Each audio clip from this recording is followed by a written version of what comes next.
Resolution of 2026, PR 26, 745, District of Columbia Board of Elections, Michael Wakefield Confirmation Resolution of 2026, and Bill 26436, Fair Initiatives, Lend Transparency to Every Resident Amendment Act of 2025.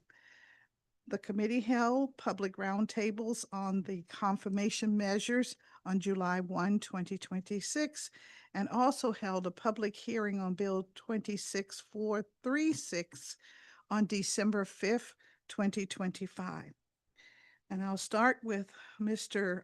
Lee Clark, who has been nominated for appointment as a public member of the Public Employee Relations Board for a term ending December 12, 2028. This confirmation resolution will be deemed disapproved on November 24, 2026, without any further committee action. The Public Employee Relations Board, otherwise known as PERB, is an impartial quasi-judicial independent agency governed by a 5-member board that resolves labor management disputes between the agencies of the district government and unionized agency employees. Mr. Clark is a Ward 6 resident, an alumnus of Morehouse College, and received his Juris Doctorate from St. John's University.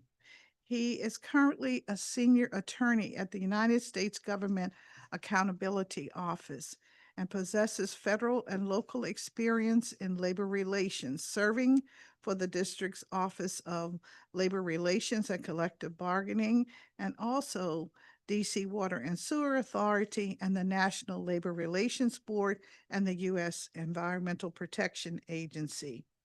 Mr. Clark emphasized his commitment to impartiality, integrity, fairness, and the rule of law, stating that if confirmed, he would serve with diligence and thoughtfulness, applying his decades of experience as a labor and employment attorney to render well-seasoned decisions, providing effective labor, advancing the government's operations, and with interests of the residents of the District of Columbia. Mr. Lafayette Barnes has been nominated for the appointment as a member of the Office of Employment Appeals, replacing Arrington Dixon for the remainder of the unexpired term to end April 6, 2028. Without any further committee action, this confirmation resolution will be deemed disapproved on October 20th, 2026. The Office of Employee Appeals, or commonly referred to as OEA, is an independent administrative adjudicatory agency consisting of a 5-member board that processes appeals filed by the district's government workforce. Mr. Barnes is a Ward 8 resident, an alumna of LaSalle University, and received his Master's of Science in Foreign Service from Georgetown University. He is president and CEO of Zulu Global Enterprise with over 20 years of public administration expertise. He has served in senior executive and agency director positions, working on organizational grant and resource management under 4 mayoral administrations in the District of Columbia, including Mayors Anthony Williams, Adrian Fenty, Vincent Gray, and Muriel Bowser. In addition to his district government service, he testified that he has served for approximately 5 years as a member of the board of directors of the United Planning Organization, including most recently as board chair. He emphasized his commitment to resolving employment relation matters in a confidential, equitable, and timely manner, and believes that his extensive leadership experience in district government, nonprofit governance, and employee relations has prepared him to serve effectively on the Office of Employee Appeals Board. Our third nominee is Mr. Gregory McCarthy, who was nominated for appointment as a member of the Board of Elections for a term to end July 7, 2029, filling a seat formerly held by Gary Thompson. Without any further committee action, his confirmation would be deemed disapproved by October 20th, 2026. The District of Columbia Board of Elections is an independent agency of our government that is responsible for the administration of elections, ballot access, and voter registration. It consists of 3 active board members, an executive director, a general counsel, and several support staff who run the day-to-day operations of the agency. Mr. McCarthy has extensive experience in public service, having previously worked in the executive office of the mayor, the U.S. Congress, the Office of Management and Budget, and the White House. He has also served on several boards and commissions, including Tax Revision Commission, the Board of Trustees of the DC Public Library, and Historic Preservation Board, and Destination DC.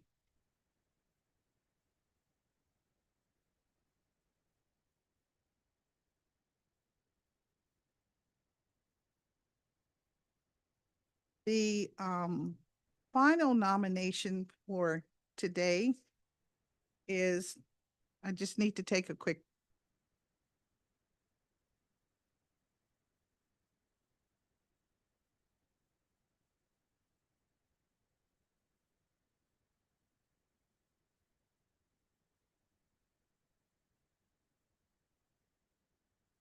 Our second appointment to the Board of Elections is Mr. Michael Wakefield as a member of the Board of Elections for a term to end July 7th, 2029.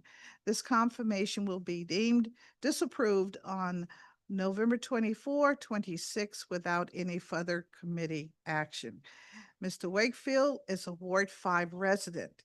He received his bachelor's from the University of Virginia and a Jewish doctorate from the University of Virginia School of Law. He has served on the Senate Appropriations Committee and the U.S. House of Representatives Committee on Armed Services and the Committee on Veterans Affairs. He is a veteran of the U.S. Army and served in the Army Corps of Engineers. Currently, he works as an attorney for Holland and Knight, focusing on public policy and regulations. During the roundtable, Mr. Wakefield highlighted his knowledge of election law, his experience as an attorney, and his focus on preparing for the November 26th election. When asked about how to inform the public about semi-open primaries, Mr. Wakefield emphasized the need for early voter education leading up to the 2028 primary and support for gathering additional data related to assessing gaps in voter education. And then finally, I introduced the Fair Initiatives Bill 26436 on October 17, 2025, to update the initiative process in the District of Columbia. It is the method through which residents can propose laws directly to voters. It was established through an amendment to the Home Rule Charter in 1978.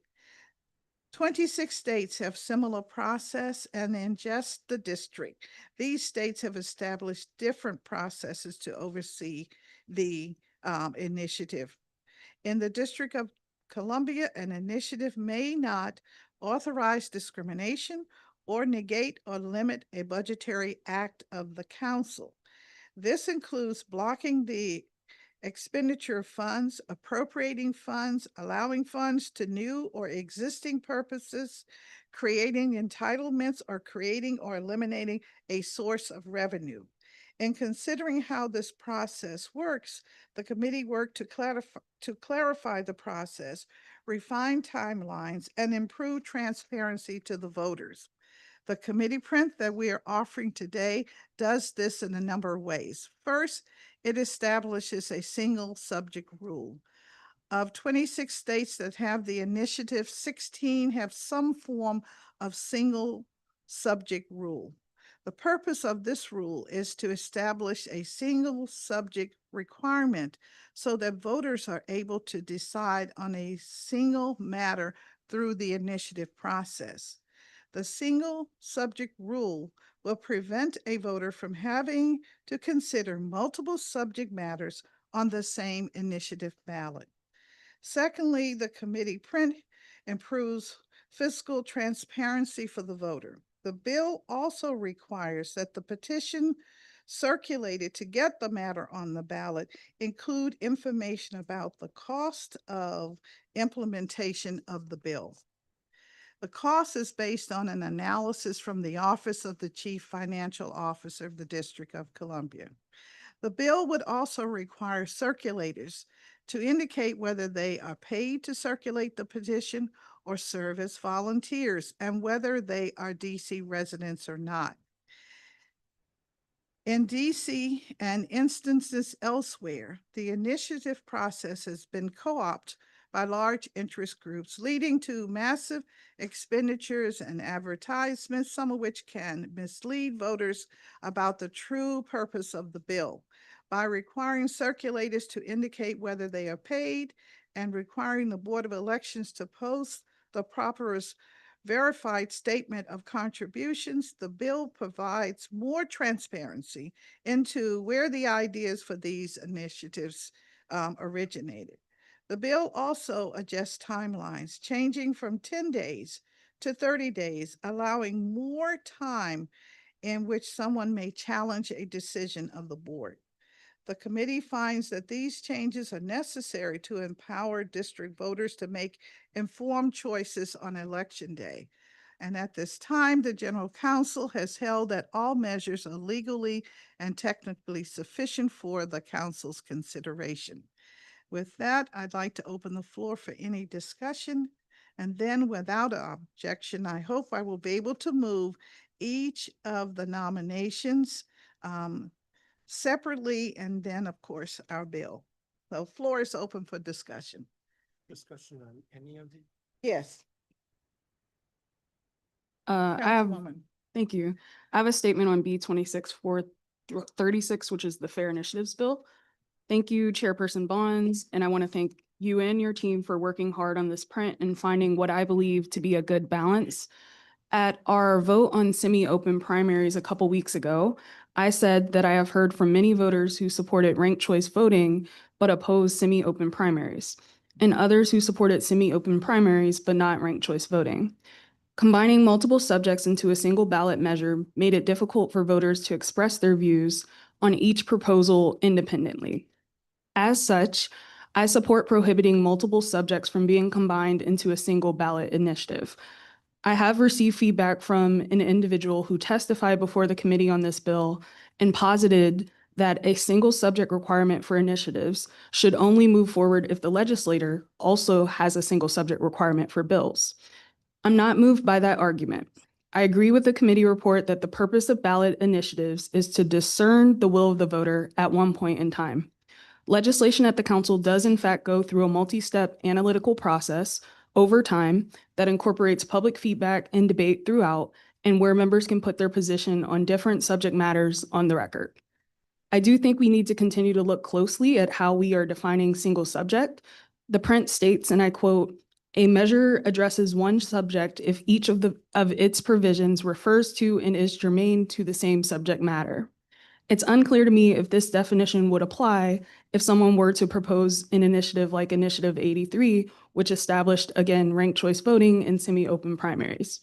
With this definition, would I-83 pass the single subject test and rule, considering that both provisions relate to election reform? There are a few other components to this measure around fiscal transparency in additions to the ballot petition sheet that I look forward to hearing from and discussing with the full council. But again, thank you, Chairperson Bonds, for your leadership and approach on this bill. thank you very much, Councilwoman Crawford. Councilmember Ruin? Thank you very much, Chairperson Bonds. Look forward to voting for all of the appointments. I have Denise Rolock Barnes is going to be in front of my committee for the Library Board of Trustees. Great to see Lafayette also being appointed. I'll speak to the initiatives. I got to say, I love it that you cite a law from 98 BC as part of the predicate here. You don't see that very often. On the question of single subjects, I think that it is important that we limit the number of subjects that can be included. I also received correspondence about the fact that the DC Council can adopt legislation that includes multiple topics. In candor, whenever that happens, I pipe up in opposition to that fact. But it's a little bit different in that those proposals are circulated to a 13-person body. One of the people is circulating it. So there are 12 of us that need to review it, and we all have staffs that can look into it and dig into the issues. And on the dais, we have the ability to amend. And so we can carve something out. We're not necessarily forced to vote on the whole thing as one in the way that a voter in a referendum would. So I, like Council Member Crawford, am not compelled by that argument. The work on the fiscal impact statements, I think, is important. The same argument about it should happen for the voters in a way that's similar for the council. We can't vote on legislation if it doesn't have a fiscal impact statement. So the idea that it would be included makes sense and is in principle consistent with that idea of parity. And some of the other disclosure things I think are important. I have not dialed in as deeply as I would like to on this. While in principle, I think I am supportive. I will vote. I expect to vote present so that this can advance before the full council and can be part of a broader debate because it is a big issue. But I want to compliment the committee on the work that you've done and look forward to moving this to the next phase. Thank you very much, Councilmember Fruman. Chairman? Thank you. A couple of comments. As you know, I've been concerned about where we are with initiatives in the district for some time, and the nature of initiatives has changed in recent years so that we're finding that initiatives that have a cost are now deemed to be permissible on the ballot. I'm going to echo concerns that were raised by my two colleagues here and note that I want to look at this language. It is, if a proposed initiative measure, the measure addresses more than one subject, then it would be ineligible. And for purposes of this subsection, a measure addresses one subject if each of its provisions refers to and is germane to the same subject matter. I think that definition is problematic. So the I'm just trying to think of a couple of examples. So Councilmember Fruman mentioned, I think you were the one who mentioned the ranked choice voting in open primaries. Maybe it was Councilmember Crawford, maybe it was both of you. I think it could be argued that those are not two different subjects, that they're germane, even though I think the intent here was to give voters, make it easier for voters to vote for something rather than a take it or leave it on everything. And I want to echo what Councilmember Fruman said, which is that a difference between an initiative and a bill pending in the council is that a bill pending in the council can be amended. So when I propose a bill, actually, I think yesterday I proposed a bill for final reading that had something like 200 different subtitles, and it was maybe 200 different subjects. But on the other hand, Councilmember Fruman, if you wanted to move to strike Title 8, subtitle AA, you could do that. But voters cannot do that with an initiative. And we could see some mischief here. I'm thinking, for instance, in the criminal law space, and I can't remember if criminal laws can be changed by initiative, but I'll just use it as an example where something that may be at a point in time that doesn't seem to be right now, very appealing to voters, mandatory minimums, but then you kind of slip in there, we're going to legalize prostitution. Very different effects, and there may be very different reactions. And arguably those would be the same subject matter since they're both the criminal code. So I think this language needs to be refined.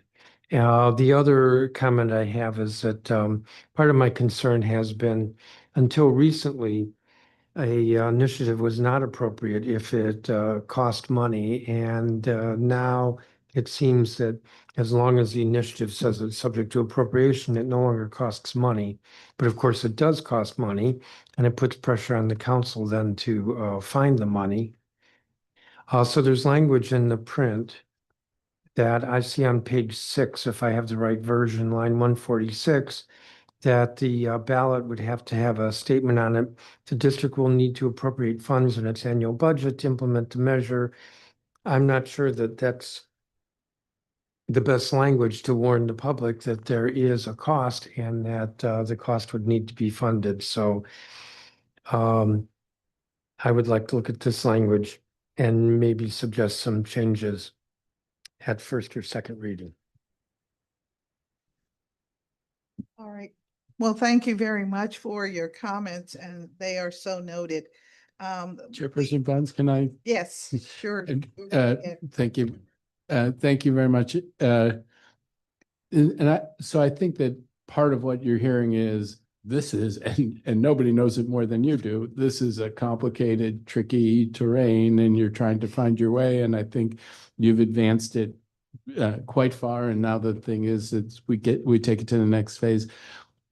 I just want to observe that on the fiscal impact stuff, on the subject to appropriations, I'm supportive of the idea of including the FIS, but I actually think for those who worry about initiatives, it can often be less about the FIS and more about the economic impact.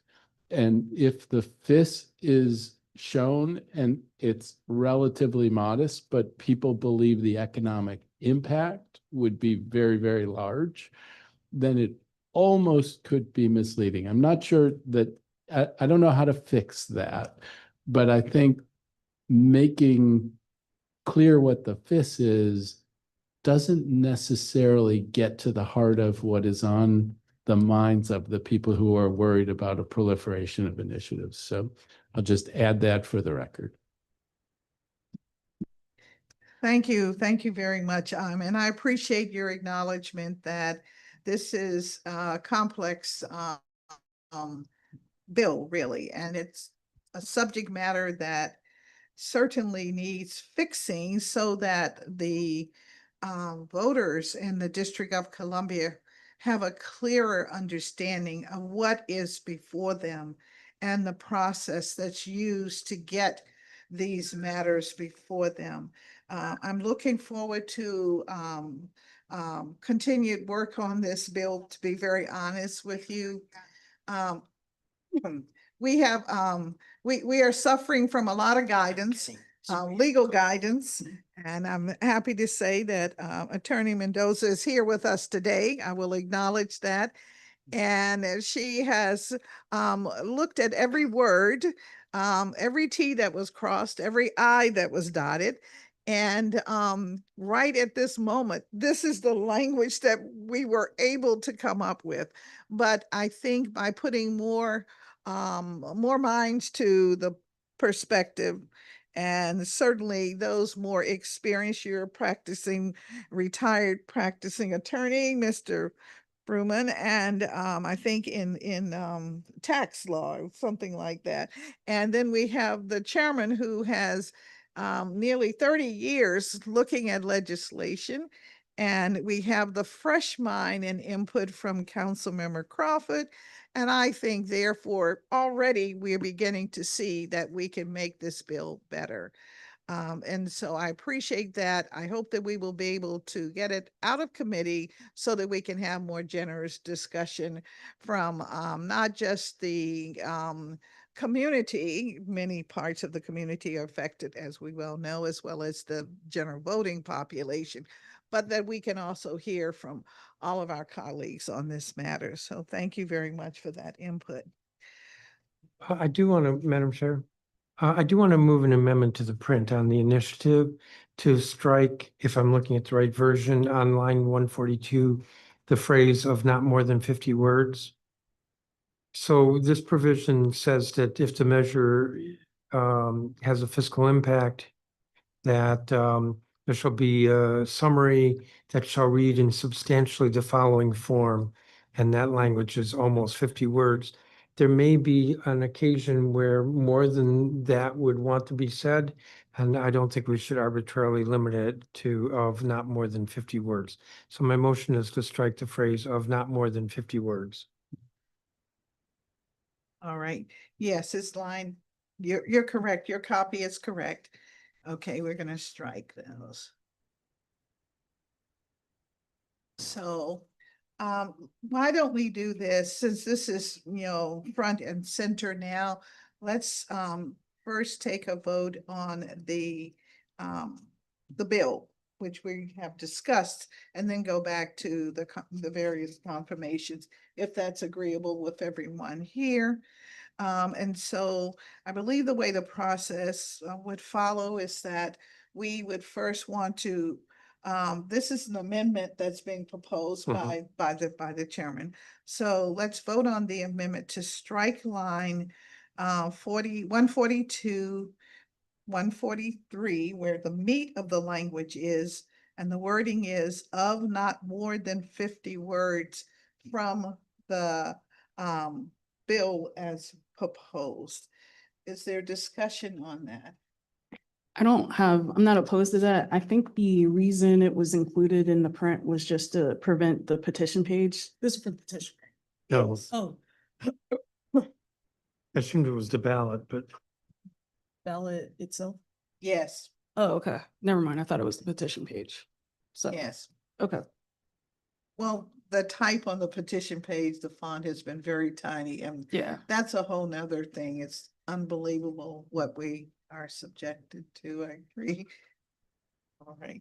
So the motion is to strike of not more than 50 words, which is found beginning on line 142 and the beginning of 143. All in favor indicate by aye. Aye. Opposed? All right. So now we have a bill that we can vote on. And I'd like to get that vote done now if we can, and then we'll move back to the other. Okay. So is there any further discussion on this matter? This is Bill 26436. All right, hearing none, I then propose that we move to, without objection, that we move to a vote on the bill. All in favor indicate sign of aye. Aye. Thank you. Opposed? Hearing none. All right, we've moved the bill. Now we want to move PR 26737. report. Yes. Oh, yes. We want to make sure that in moving the bill, we are also moving the report for Bill 26436. All in favor? Aye. Okay, opposed? Okay, it's unanimous. All right. Now we will move to the confirmations. Confirmation is 26737, Public Employee Relations Board Lee Clark confirmation, resolution of 2026. All in favor of this motion? Aye. Aye. Opposed? All right, unanimously it is favored. All right, the next resolution is 26705, Office of Employee Appeals Lafayette Bonds Confirmation Resolution of 2026. All in favor indicate sign of aye. Aye. Opposed? Okay, unanimous vote we can record. And then PR 26692, District of Columbia Board of Elections, Gregory McCarthy, confirmation resolution of 2026. All in favor, sign by aye. Aye. Aye. Opposed? Okay, unanimous vote we can record. And then PR 26745, again, the District of Columbia Board of Elections, Michael Wakefield, confirmation resolution of 2026. All in favor, sign of aye. Aye. Okay, opposed? Hearing none. So we have pretty much completed our business for today. Thank you very much. It concludes our meeting for today, and the time is 12:10 PM on the same day in which we started, the 8th of July, 2026. And with that, we are adjourned. And thank you very much to my colleagues for that. Thank you. Changed my mind. Went with a yes instead of present.